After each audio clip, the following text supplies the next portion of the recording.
Please be advised that everything in my video is purely for entertainment purposes. These are purely my thoughts and opinions and are subjective. I must advise you to please do your own research. All media users found on the public domain and are fair use and fair dealings. Hey, hope everyone's doing well. Sorry it's been a bit of a while, but as you know, there was a little bit of upset last week where people were overstepping the line, really upset one of my friends, and it was pretty horrible for most people that are on social media. Super excited, as most of you know by now, I'm going on holiday shortly, not right now, but in the coming days. And yeah, I know I've got the holiday head on because I just went up to the post office to get some money changed up into Australian dollars. And the woman said to me, she said, "Oh, when are you going?" I was like, "Oh, in a couple of days." She's just like, "Oh, you can tell." And I was like, "Really?" She says, "Yeah, you haven't stopped grinning since you came in here." I was like, yeah, no one grins when you're in the queue at the post office, do they? So, super bouncy. Although I haven't been sleeping, this really agitates me. All this stuff that's going on with the news, with obviously they've had devastating forest fires out there, well, bushfires, and then obviously you've got the coronavirus as well. You know, there's lots of scaremongering with that going on right now. Every time I check sort of like the news in the morning, it's going to turn into a worldwide epidemic, but I really don't know what to think of it at the moment. But I've got masks. My mother-in-law is a dental hygienist, so she has given me top of the range stuff. I've got alcohol wipes, I've got all sorts. So all you can do is just be a bit careful, try and stay away from those sort of areas, and just hope. We're fairly healthy people. We both go to the gym, him more than me, admittedly. But yeah, you know, you just got to go with it. I mean, you can't put your life on hold. Fingers crossed, I will make it there and be having a fabulous time. So what's been happening? Well, the Queen has openly invited Harry and Meghan to attend the Commonwealth service on the 9th of March. Obviously, Meghan famously wore her pillbox hat last year, which is similar to Diana's, and she ended up looking like Nurse Ratched. It was quite a scary looking hat. And people are scratching their heads. It's like, is this the Queen showing support after everything that's happened? I mean, from Harry going to the Lion King premiere and pimping his wife out to Disney execs when he was supposed to be at he wasn't supposed to be, but he was asked to attend a memorial service for Marines that had lost their lives. You know, Harry ditched duty even before he'd left Megxit. And for what? To pimp Meghan out to do voiceovers. Then you have the way that they left after coming back to Canada House. They apparently blindsided the royal family, and it turns out that they've been making all these dodgy deals that have been going on for months, Meghan trademarking everything. You know, so they have been up to really, really naughty stuff as far as I'm concerned. Plus, obviously, the amount of money that taxpayers have paid. Yes, the Queen has tried to pacify us, saying that they will return the 2.4 million or whatever it was on Frogmore Cottage. Will they?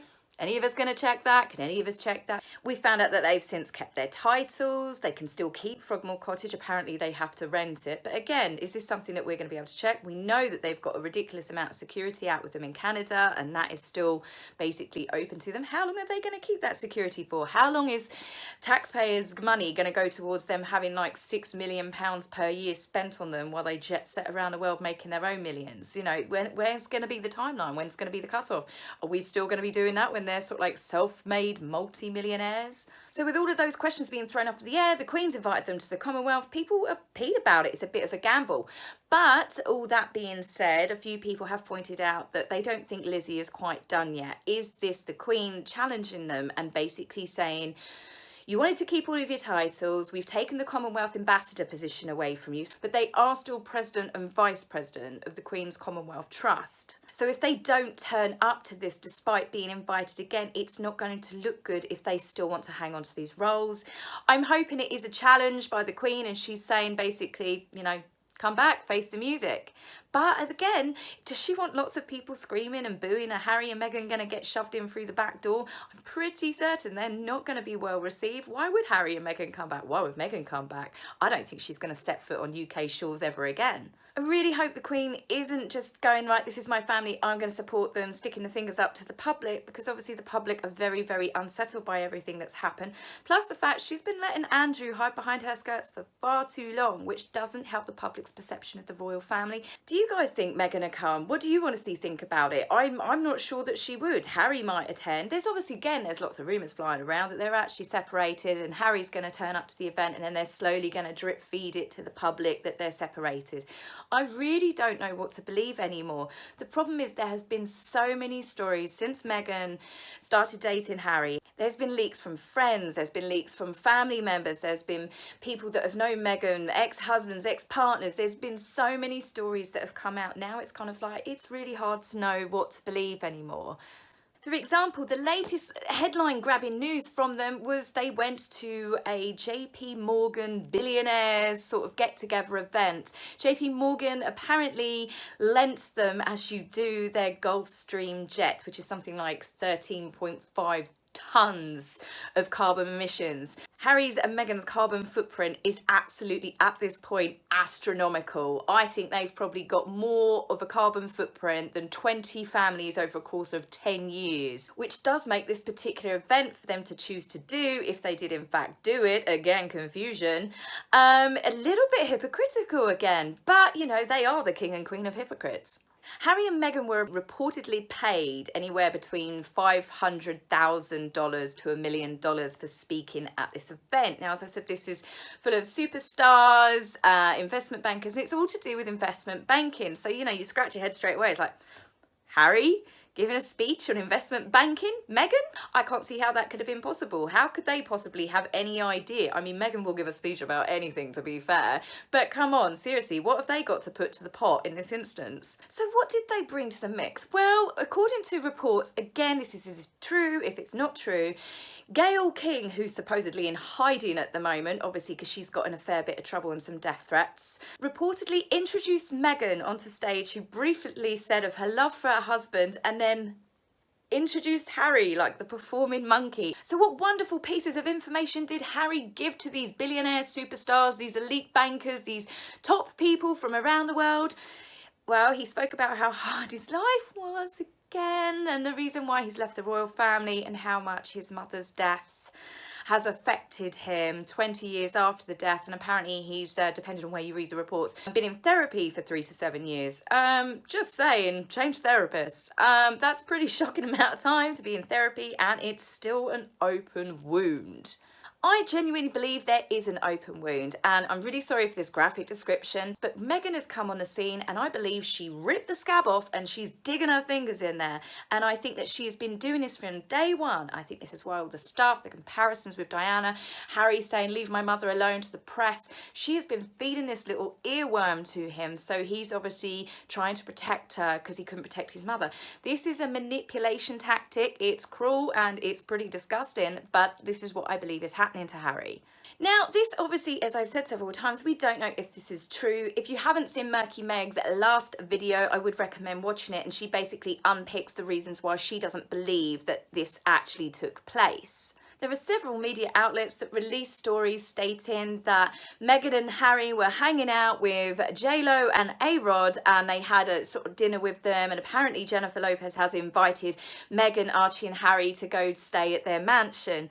This has kind of since been squashed because on social media, as it turns out, J-Lo and A-Rod apparently spent the evening with Tommy Mottola. So I don't really know what's true here, what's not true, but it's funny, isn't it, that this huge event, not a single photograph, not a single word from anyone, not a single leak.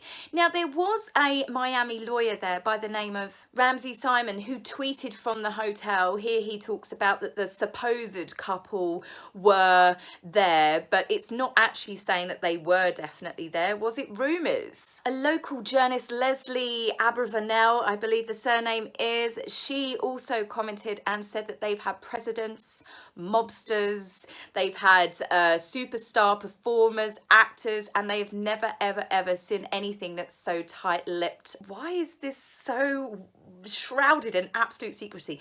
NDAs, because Meghan has introduced Harry to stage and Harry has given a speech about his mum. It all seems so extreme, doesn't it? For a guy that's just left the United Kingdom, left the royal family, who was 7th in line to the throne, or 6th in line to the throne, and his wife are suddenly the most super protected people. Is this just PR? Is this PR just pumping out false stories so everyone believes that they're so super important? I can't even understand what an elite audience like that would really want to hear about Harry's mental health issues. Would they really want to see a man on stage that's ex-military talking about that he's been in therapy for 3 to 7 years?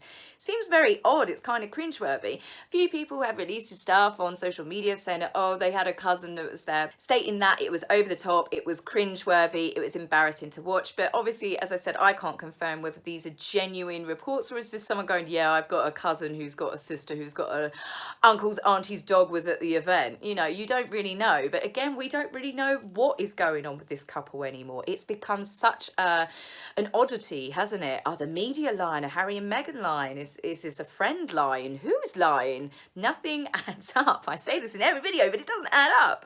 Now, if this does turn out to actually be true though, and Harry and Meghan have accepted this large sum of money from JP Morgan for Harry to talk about personal demons and stuff on stage, it's like selling your soul to the devil. Now, Harry and Meghan have tried to market themselves as eco-warriors. You know, they're doing that, what was it, the Travelist, which has obviously disappeared into no man's land. They talk about, you know, saving the planet. There has been so many instances where they're talking about fossil fuels that are destroying the planet. Now, this is a real scratch your head thing. If they really, really care, and obviously they've been so hypocritical about it up until now with all of the private jets and everything they've done, you think that they would do a simple check on the companies that they are accepting extortionate money from. JP Morgan have paid £61 billion into fracking companies, into companies that are doing that explorative gas mining in the Arctic, you know, for fossil fuels. What next? They'll be giving a speech in the Amazon, you know, taking sort of like £1 million payments off of Amazon logger companies or something, but it's okay, just follow the money. It does beg the question, if they're going to be earning their own money, and I'm not knocking them for that, they need to really be careful the sort of people that they're accepting money from. And on top of that, I remember a time when Harry and William would famously cut anyone out of their social circle which was known for talking about their mother for any sort of financial gain, because William and Harry were both dead against anyone exploiting their mother's death or their mother's life to basically to get 5 minutes of fame. They stuck together like gel on this, and it's now, of course, another change in Harry. Since he's been with Meghan, he's more upset about his mother's death than what he's ever been before. And I genuinely think that a lot of Harry's mental issues that have surfaced over the last 3 years have come on the scene with the exact same timing that she came into his life. I agree that not one person can get over a death or something that's affected us emotionally the same as the next person. It's not true. But when you look at William and how healthy William's relationship is with his family, with Catherine, with his loving children, and you look how Harry has declined so much since he's been involved with Meghan, I think there's something more at play. Very few of us are lucky enough to have access to that sort of money that Harry has. Can you imagine? He can see the top therapist in the entire world. He can see the trainer of all of the top therapists in the world. He's a member of the royal family. I'd be very concerned that he's not getting any better in a space of 3 years or 7 years. When I lost my dad, it was absolutely devastating. I was really struggling at the time because he was very sick for a number of years and I was looking after him, and I found, you know, it was absolutely horrific.